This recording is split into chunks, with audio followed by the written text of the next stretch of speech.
Hey, ideators and entrepreneurs, CUNY Startups here. Welcome to CUNY and Beyond, the podcast dedicated to helping inspiring entrepreneurs through storytelling. We're excited to dive into the entrepreneurial endeavors of CUNY students, alum, and bonus entrepreneurs who are willing to share their valuable insights with you. Join us for today's show. My name is Adia Johnson. I'm the host for today, and today we have Tai Nycole Wiggins with us, who is the owner of Debt Down Assets Up. Thank you, Tai, for joining our podcast today. Thank you for having me. I'm really excited to be here. One of the first questions I want to ask you is, you're a CUNY alum. You're a CUNY alum through and through. You worked for CUNY in admissions for 3 years. You have a Bachelor's of Arts in English from Queens College and a publishing certificate from City College. So what prompted you to enroll at CUNY, and how was your experience there? Absolutely. So I actually come from a line of CUNY grads. Like my dad went back when it was free, just showing, age and everything like that. But for me, CUNY is one of those hidden gems in that it is a public institution, but you get like a top-notch education.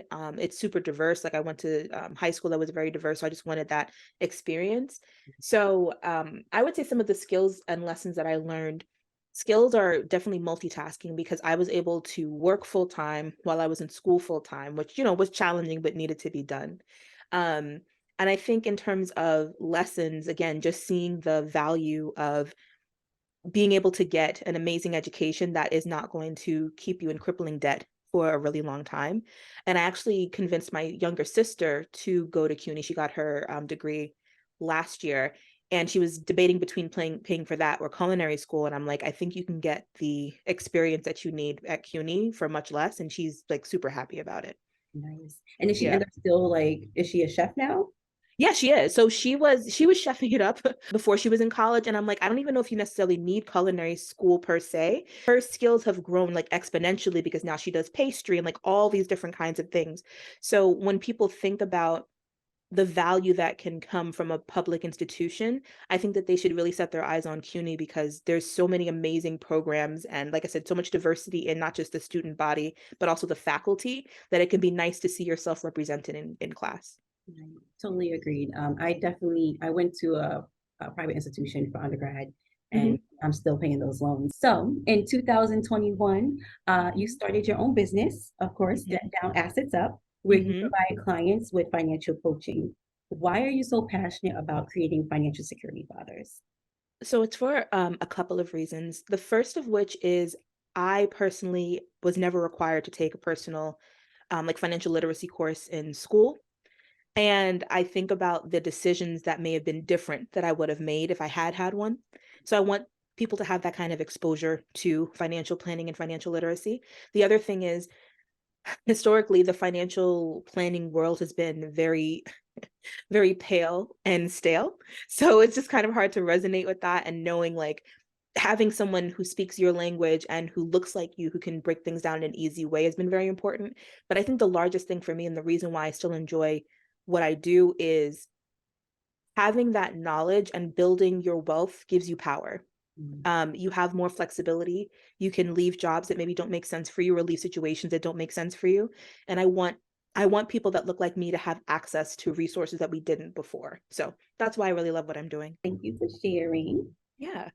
So I want you to kind of give us a walkthrough of how you started this business. How did your journey begin? I was working previously for a smaller financial coaching business, and I had a ton of clients that I was working with that we were making really great progress. And then the pandemic happened, and everyone got very, concerned about the expenses that they had. So they cut a lot of our services, and I ended up getting laid off. And what I decided in that moment, because it was right at the beginning of the pandemic, my husband and I were beginning to search for a house, all these different things. I was just feeling extremely like out of control and vulnerable. So I decided that I am never going to be in a position where I only have one stream of income. So even though I do work full time, I still run my business, because having that one opportunity to have the flexibility and be able to express myself, but also know that there's another stream of income coming in, gives me a lot of comfort and peace, even if it is a lot of work. So I initially planned to launch in 2020. I had to wait for a non-compete to run out.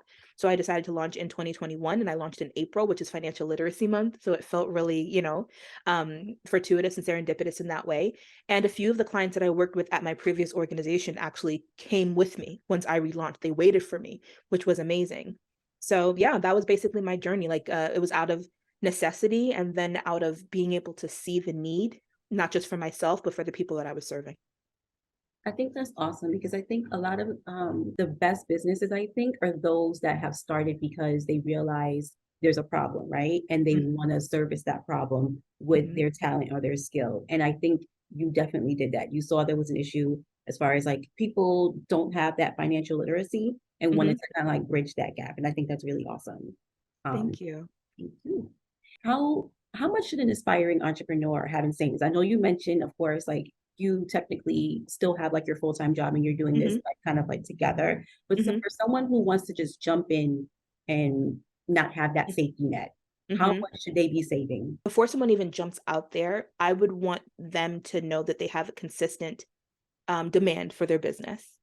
Because the last thing you want to do is necessarily put yourself out there and then maybe it's a dry season or you don't know that it's a dry season and now you're kind of scrambling. But I would say once you've kind of established that, I would recommend having anywhere between like 6 and 12 months of your expenses saved up. Just because like even realtors who we don't always think of as like entrepreneurs, if the market is down, they're going to have trouble, closing, and they have to basically live off of the money they have over the course of months as opposed to getting a consistent check. So I would say 6 to 12 months at least. When it comes to like equipment and different services that you may take on, I would try to keep it as minimal as possible upfront, especially depending on the type of business that you're in. A lot of times we're like, oh, I need a logo, I need a website, I need a this, I need a that. You really don't need all of that stuff to start a business. What you need is customers that are going to pay you, right? Right. Um, so yeah, I think the 6 to 12 month mark is pretty safe. I aired more on the 3 month mark because again, I do have a full-time job, but considering the pandemic, when I'm coaching people, I actually ask them to get a little bit more conservative and save more, just because we're seeing so many layoffs, and I want people to have that security, whether they're entrepreneurs or not. Awesome. So pretty Mhm. much research and save 6 to 12 months. Yes, Okay. absolutely. What did you say are the three most common physically irresponsible mistakes of a new business owner? Oh my gosh. I kind of alluded to in the previous question. I would say like taking on too many expenses, like recurring expenses that you think will keep your business going when you don't really need them. A lot of things you can get for free or for cheap. So for instance, like as opposed to maybe hiring a web designer, you can use Canva. Canva's that girl. You can do a lot of things, make a lot of different things on the cheap. And now Canva's actually getting into the AI space. So that's really helpful too. So they're kind of cutting edge with that. I think another irresponsible thing that people do is undercharging. And it's not that it's irresponsible, but I think sometimes we operate from a place of scarcity and thinking, can I charge this? Am I worth this? Mhm. And that definitely hurts you because if you are trying to replace the income that you had previously, or you do have a certain goal, imagine how much harder you're going to have to work to get there if you're undercharging. I did that myself. I undercharged at first because I was just like, I just need to get clients and da da da da da. And the issue with that is it burns you out um, in terms of an emotional capacity and a time capacity space. But also, when you don't charge what you're worth and people can sense it, they may be less likely to work with you because they're like, well, she's only charging me $100 a month. Either she's not able to deliver on the results or she's going to drop the ball somewhere. So you're kind of charging what you should be based off of a reciprocity of you working with the client and also honoring your own commitment and your own work that you put into the time with them. That makes sense. Um, yeah, I can't think of any other like necessarily fiscally irresponsible things. I think those are the two major ones, like taking on too many expenses and then not charging what you're worth. And maybe maybe a third one is kind of like vague, but like I would say being like overly optimistic. Like, okay, I just launched last month. I'm gonna get all these clients. You're probably not. No offense. You probably have the best, the best thing in the world, but you're probably not. It's going to take you some time to really build up. And my thing is make sure that you have the mental capacity to know that whatever you build slowly will tend to last longer and also have the financial backing to support you in those times as you're ramping. So I guess those are my three. I think I think what ends up happening, a lot of people who are interested in starting a business or just entrepreneurship in general, they see other Mhm. people's like the top of where they've already made, right? Oh They don't yeah. see the bottom. So Yeah. when things aren't working in their favor, they're like, well, that person, they had this. It's like, okay, but did they spend 10 years like Right. struggling before they even got there, right? Yeah, that's a really good point because if you think about what people typically share, especially like on social, people are sharing their highlight reels. They're not showing you the times where like, I'll be completely candid. For me, what really started me down my personal finance journey, like years ago, my husband and I had moved in together, and I was the money manager by default, and I had ended up mismanaging our rent. And I came home, and we lived in like a 5-floor walk up, but we were on the first floor, and there was an eviction notice on the door. It was like a threat. It was 1 month. They weren't going to evict us, but I was like, oh my God. And I was like so embarrassed, right? I didn't post that on social to say this is what started my journey, but now I talk about it openly. So you have to think about when you see people who are doing their laptop lifestyles and, boss chick energy, etc. I'm not undermining that because I'm sure they worked for it, but you have to think about how much time did it take for them to build that, and the fact that they didn't show you all of the things that flopped, the things that didn't sell out the way they were supposed to, and you just have to honor where you are in your journey. So that's a really great point. That you mentioned the money manager leads me to my next question. Oh, cool. How do you stick to your budget, and what type of metrics do you use to kind of like gauge if your business is doing well? So you don't get that eviction notice again. Yeah, amen. Amen. Like, we're in a house now, so it's like the stakes are much higher. But since then, like, I've definitely, made a lot of progress, which I'm grateful for. So in terms of how do I stick to my budget? I show myself a lot of grace with my budget. So some people create budgets that are based off of their ideal selves. The same way, like when you go to the grocery store, you buy all this spinach and all these things that kind of sit in the back of the fridge because you're like, oh yeah, I'm going to be this person. No, you need to budget for where you are, and then also budget in some goals. So because I know that I like to spend money, I have a certain amount that I allocate that is my spending money, that's my guilt-free money. But then I'm also making sure I'm setting aside my money for my emergency fund for the house, for maintenance things for the house. We have 2 dogs, so just like different things like that. So I make sure that my budget is aligned with my actual life and priorities and not this quote unquote ideal version of myself. And in terms of tracking success in my business, some people will go off of like a financial component, like maybe their goal is like $2,000 or $5,000 or $10,000, that kind of thing. At this point, I'm in an interesting stage in my life. I'm pregnant, so I've actually pulled back a little bit on my business while I'm, growing a whole person. So my goal is making sure that I'm showing up in the places where my clients might look for me. So being really transparent about sharing my journey, being really open about where I am and things like that, that's what markers success for me. As I get further along, another thing that I also like to show as a success point for me are how many speaking engagements I get booked for. I really love to talk. I love to talk about money. I love to talk about the emotions of money. So every year since I've launched, I've been asked to speak during Financial Literacy Month. So I always think of that as like, okay, this year I got 1. Can I get 2 engagements? Can I get 3 engagements? Things like that. So those are kind of how I personally set my benchmarks for my business at this stage of my life. I love that it's not focused on money. Like your whole business is focused on money, but your benchmarks and your measure of success really is just how much interaction you're having with other people. And Right. that still brings it back to the whole thing of solving the problem, because you're kind of like still interacting with people and seeing what they want, what they need, and having that relationship with them. So I really love that because that's going to make you awesome in your Oh, business. thank you. Yeah, I think it's normal to focus and have like financial markers, especially if like you are a full-time entrepreneur, and I feel that. But for me, it's like because money is so personal, people have to get to know who you are and see, like, if I tell her, if I tell her that I had an eviction notice, is she gonna make fun of me? Is she gonna make me feel bad? Or is this person a safe space? So me showing up and being very vulnerable about my life or how I let people know whatever you bring to me is safe with me, but I'm still going to help you. So that's kind of how I build.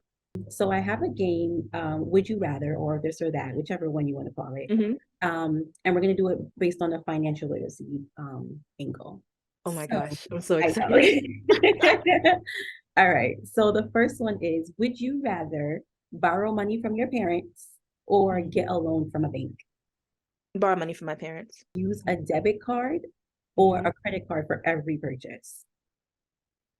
It depends. On. So I think it depends on where you are in your life. If you are not carrying any debt, and you're very quote unquote very good with your money, paying everything off in full, fine, use a credit card. But if you're finding that either you're overspending or you don't even know where your money is going, I recommend the debit card to build that discipline, and then you can switch back to credit card down the line. And where are you at? Are you in the credit card line right now? I'm in the credit card line. Okay. So when we first started, we were actually on a debit card diet, so to speak, but just because it was like things had gotten out of control. We weren't really tracking things well. And we also, I wasn't making as much money. Like that was a little bit earlier in my career. So now that I'm further along, we are able to manage it. We pay our credit cards off in full as as you want it to be. But either way, it's not a judgment call. If you don't feel comfortable with credit cards, there's nothing wrong with debit cards. They offer protections as well. Would you rather donate your time or donate your money? And I can already imagine what you're going to say. I'd honestly rather donate my time. Your girl likes her bag. So I just do. I would rather donate my time, honestly. Okay. Would you rather get $1 million right now or get $100,000 a year for 10 years? 100,000 for 10 years. Would you rather be given $10,000 in cash or Mhm. $10,000 in assets? I think it depends on the asset. It depends on what the asset is, because if it's an appreciating asset, okay, that can work. But if it's something that I can't necessarily vet, or like if it's like Bitcoin or something which is so volatile, I would rather take the 10,000 and invest it in something that makes sense for me. Yeah, good Mhm. answer. Would you rather have a small amount of savings and earn a lot, or earn very little but have a lot in savings?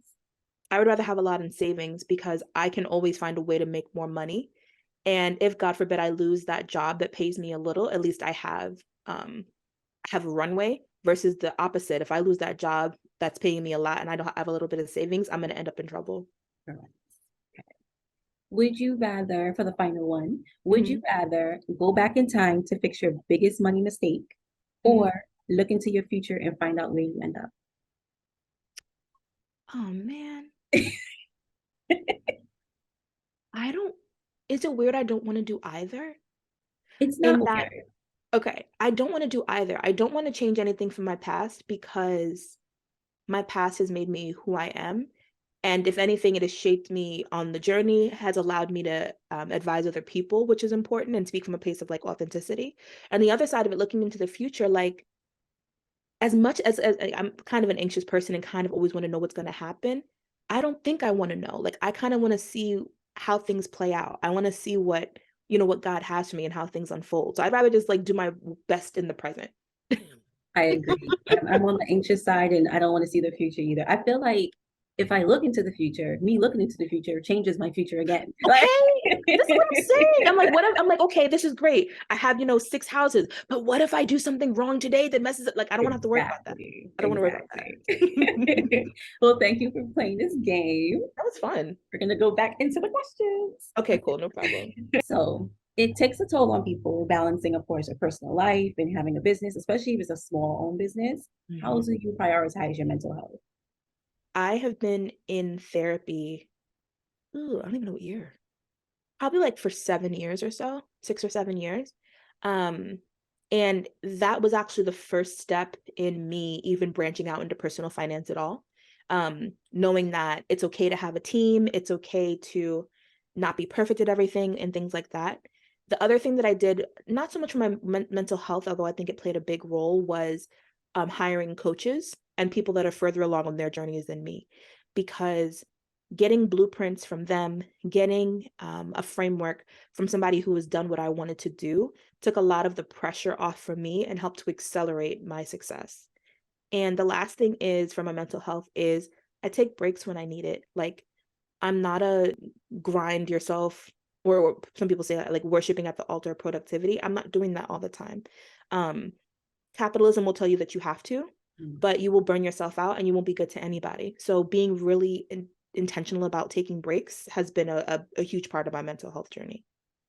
And what do you do during these breaks? Like what type of things like excite you? So I like to travel when we can, but even now I'm like, we're kind of in staycation mode as we hoard money for the baby. So I've just started playing like video games or reading or things like that, things that do not require any amount of productivity, things that aren't necessarily about, personal development and learning, because that's what I do on the daily. So being able to take a break and just be a human, like existing, as opposed to a human doing, is really helpful for me, taking a break and decompressing in that way. Nice, nice. And what advice would you give to someone who's aspiring to be a business owner or who's just thinking about it? Yeah, I would say People say that entrepreneurship or in business ownership isn't for everyone, and I agree to an extent, but I do think it's important for everyone to own something. Whether it's owning a home that's going to give you equity, owning a business that will, give you another stream of income, owning, um, stocks and bonds that will grow for you, that kind of thing. So if you're considering a business owner, I would think about, what are you passionate about? What do people ask you about? Like, what do you get requests for advice for? Like my sister, she has her side business is, she bakes and she's a chef. So that makes perfect sense. It's aligned with her strengths.